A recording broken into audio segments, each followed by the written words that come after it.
Welcome to Bike Specialist and welcome to another Dream Rides, this time with a bike that if you know, you really do know. These are a bit of a rare thing, but they're something that the people who love them absolutely love them. And someone who does love them is me. is this bloke sat here in his 90s feeler top getting his TDR on. This is a TDR 250. It's a parallel twin two-stroke Yamaha Supermoto?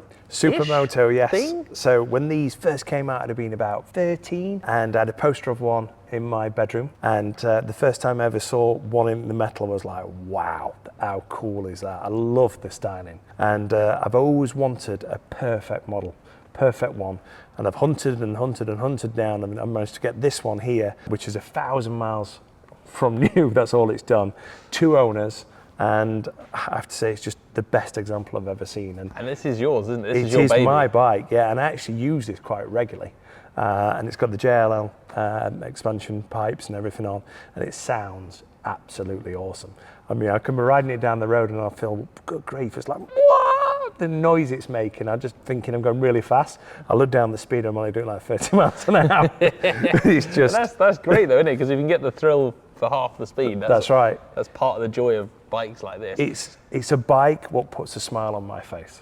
It is, and it is a bonkers thing because it's a kind of enduro style frame. Like it looks like a dirt bike frame. It's a steel cradle frame. The monocross like era correct like motocross suspension. You've done some upgrades as well. So this has got XL rims. It's got 17 in the front. Upgrade wheels, rims, and also this particular colorway actually came with the grey seat, which I didn't like. So I swapped it for the yellow just to give it that proper.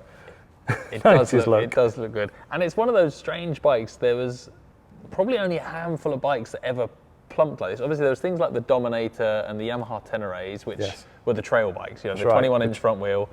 But this had a 19 originally, but to commit to the Supermoto-y style, way before adventure bikes were a thing. Now we've got, multi-strada Pikes Peaks and BMW S1000XR, it's a thing, but back then, that wasn't a thing. There was the Gilera Nordwest. That's right, the other I remember those. Odd Supermoto-y production bike of the era, but a 2-stroke, parallel twin, liquid-cooled Supermoto with a half fairing.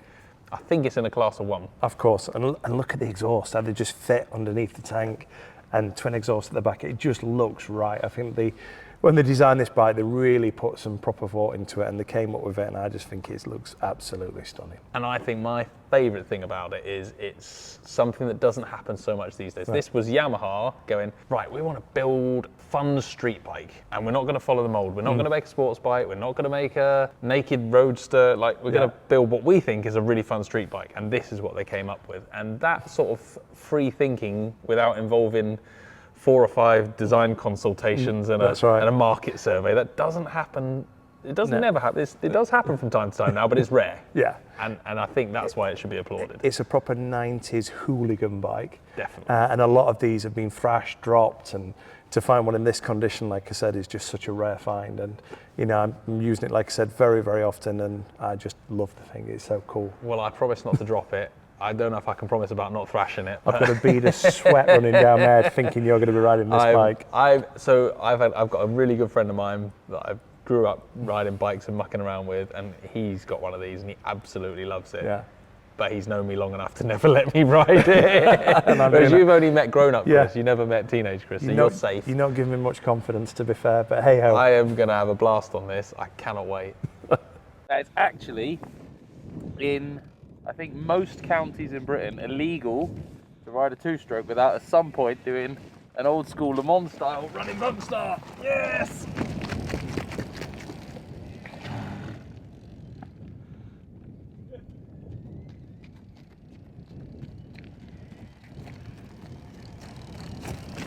Of course, if you're going to be a smart ass and do that, turn the kill switch on.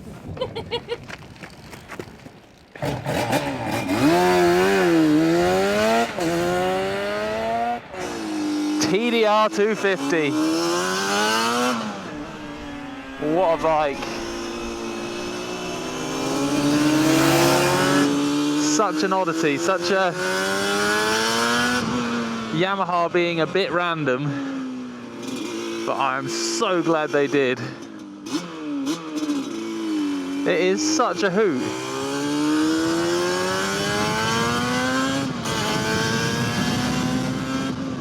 You have to forgive the wildly optimistic speed though. This one's got a 17-inch front wheel fitted, so it thinks it's doing a lot more speed than it's actually managing. But it does not matter because it is so much fun. I wasn't quite ready for just how squishy and playful it was. It's got this kind of proper toy supermoto feel to it, and by that I mean it feels like it just wants you to muck around and do skids and jump bridges. It doesn't feel like a supermoto race bike, which is super stiff, super aggressive, snappy power. This is like a soft, squishy, fun thing. It is properly funny to ride.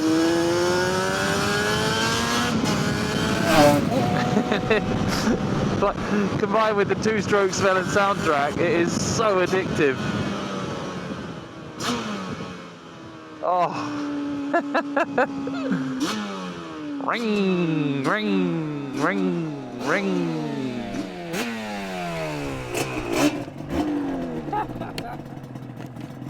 Oh, this thing is so much fun.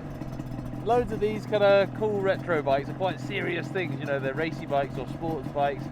And this is just a hoot. It's an absolute riot. It's squishy, it's bouncy, and it's two-stroke awesomeness. TDRs rock.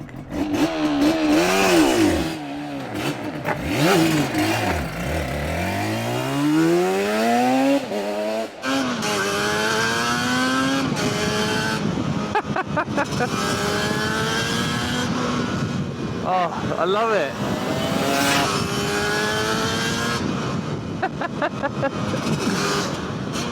It's got a proper cheeky character, this thing. Sadly, I'm not old enough to remember these things being a regular feature, to remember two-strokes being a normal road bike. But Alu's on the other side of the cameras.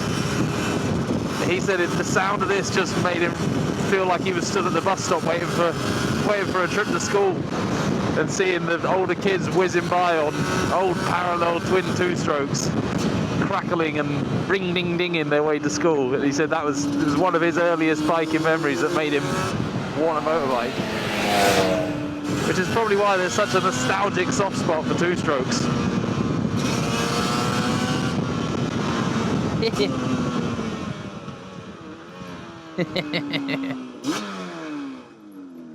One of my favourite things about these is the fact that you can start them with just 1, 2, 3.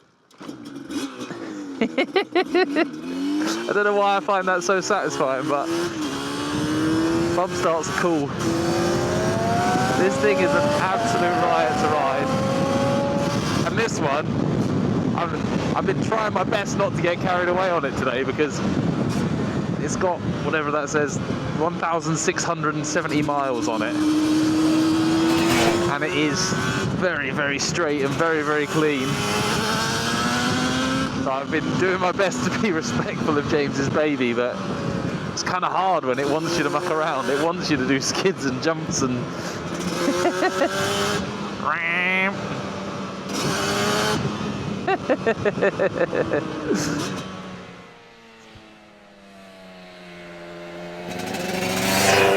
The world needs more bikes like this.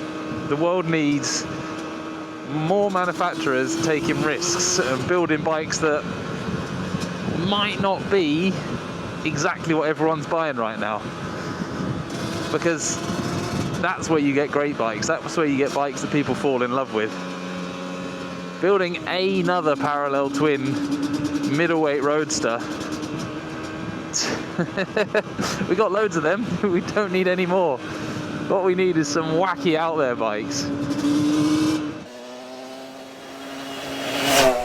The videos we do here at Bike World, they happen because of the support and help and belief from a few companies that get behind us. B-Moto Insurance, a sponsor of the show. The thing they do really well is specialist bike insurance, which is kind of why this bike specialist thing works so well with that partnership. Any one of these specialist bikes in here, you can phone the guys at B-Moto, they'll know what you're talking about, and they'll help you get the best insurance, whether that's for looking after it when it's laid up in the living room on display, or being sent out around track days and used in the manner it should be. Who knew that what the world needs most right now is a two-stroke supermoto adventure rally bike thing?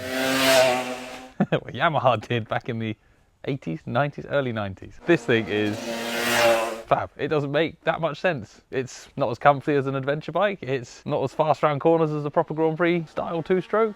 It's just an oddity. It's kind of pretty in a weird, funky 90s sort of way, but it doesn't need to make sense. It makes you smile, and that is what motorbikes are for, let's face it. The TDR 250 is one of those bikes that I've always known about. I've got friends who love them, and everyone I know who's had one raves about them. And it was kind of like, oh, I'd fancy a go on one of them. But having ridden it today, it was an absolute riot. Normally when I'm riding, especially this era of sporty two-strokes, it's a day that I have to concentrate on. It's a day where I've got to be, trying to keep the revs right and listening to the engines and doing lots of fast cornering on a twitchy, bouncy bike, which is always moderately stressful when it's someone else's pride and joy. On this thing, other end of the spectrum, it's bouncy, it's squishy, it's soft, and it just felt like I could do whatever I wanted with it. Skids, stoppies, wheelies, sliding around in the rain, you name it, this thing laps it up. Now, it's not a fully kind of modern bomb-proof motorcycle. It's easy to forget that new bikes you can just do anything to and they take it. This thing still needs a little bit of love and care. If you start smashing it down the gears and throwing it around it, it quickly tells you it doesn't like that sort of behaviour. But if you keep everything smooth and flowing, it is an absolute riot to do silly, pointless, fun things on. One thing that massively struck me today was, probably helps because of this particular example, but just how crisp and sweet and well finished it is. The seat is comfortable, the handlebars are a nice shape, nice position, they're tight, they didn't feel floppy in the clamp. The brakes worked really well, even though they're a million years old. On top of that, every time you stopped and shut the gas and pulled the clutch in, it just sat there, ding ding ding ding ding ding ding ding ding ding ding, like absolutely perfect. Idled for as long as you wanted it to, pulled cleanly from the bottom, and then when you let it sing, it came on song and put that big two-stroke smile on your face. This might be an old two-stroke, but it's a very, very well looked after one.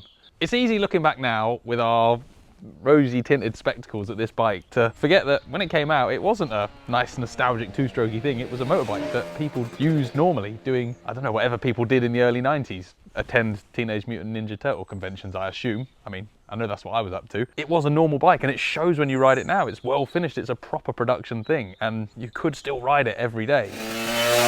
Be ashamed to put so many miles on a low mileage example like this, but it does feel that finished, that proper. I think what I have to say next is, Yamaha, good job. Can we have more, please? I think what the world needs right now is more madness. It needs bikes that don't make sense. We need maybe a two-stroke supermoto adventure bike, but something a bit wacky, a bit out there, not another parallel twin naked roadster like every manufacturer makes. We want some weird stuff, and we want it right now. Please.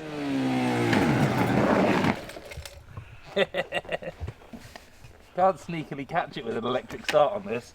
If you stall it, everybody knows.